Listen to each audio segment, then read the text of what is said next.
Yeah, it is recorded. Okay, hello, teacher. Today I'm going to talk about the article named "Our Brains versus Technology. Are we losing the battle?" Oh, oh, sorry, I thought my microphone was off. Okay. Well, today I'm going to talk about that article, which author is Tristan Harris.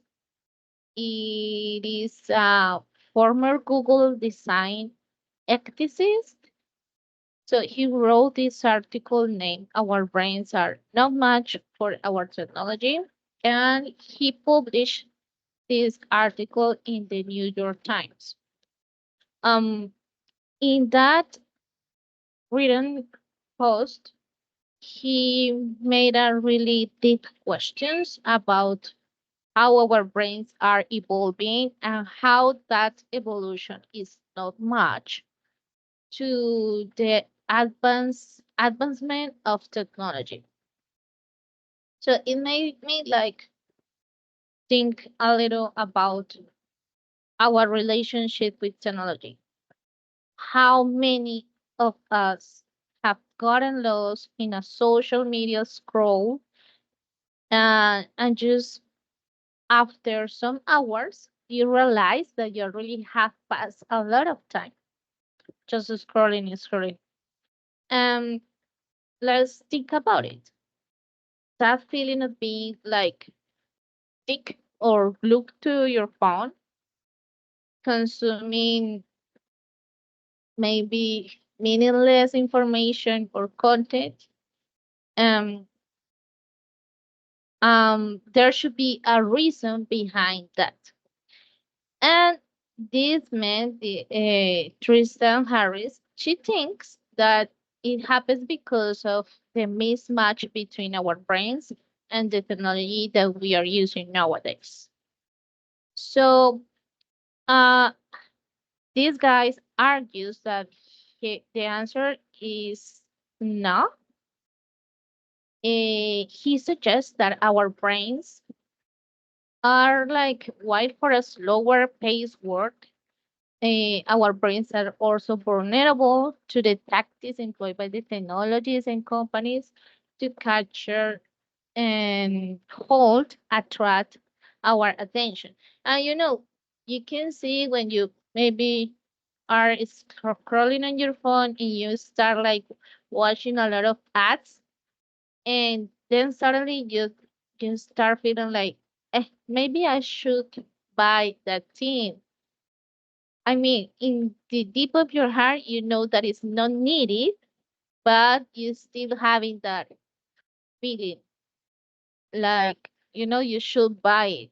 Is it just because you are watching that ad again and again and again? So imagine the situation. Our brains are as reward seeking machines.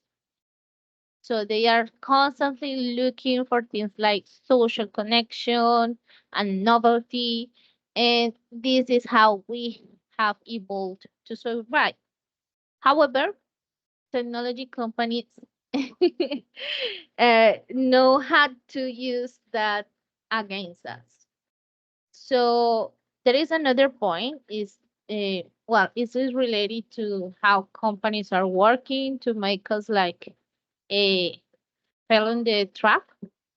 So they are always using algorithms designed to keep us engaged. And they are like just dropping content that is specifically for you, for your interest, and that is creating like a dopamine sensation in your brain.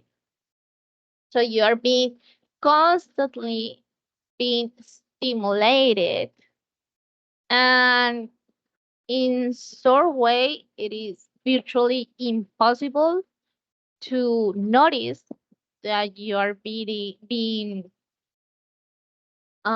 manipulated.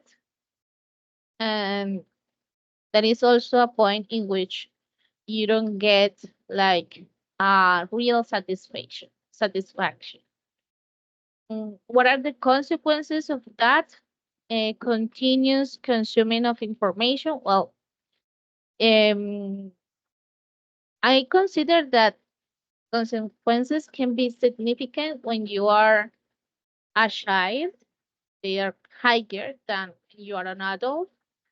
However, we are still vulnerable to the misinformation, and also decreasing our mental well-being.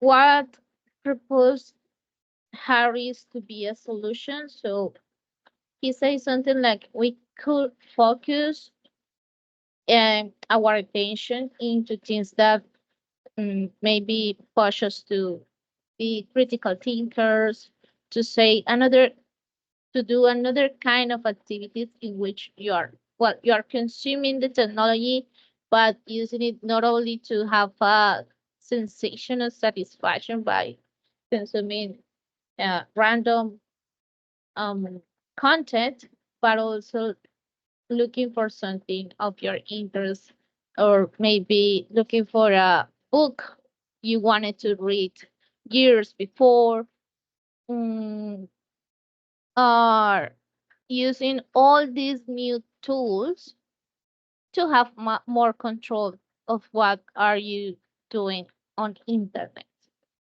um I think it will be all.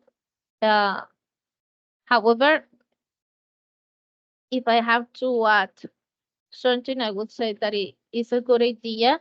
Start thinking if you want to be a slave of technology, or if you want to be a free user of technology, and maybe explore the potentials without sacrificing your ability to be a critical thinker and have meaningful lives.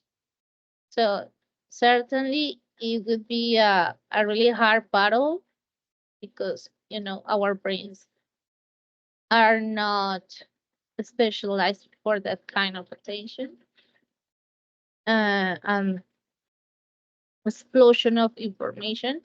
But as human beings, conscious human beings, eh, we need to build our awareness and take action. And that will be all. Thank you so much.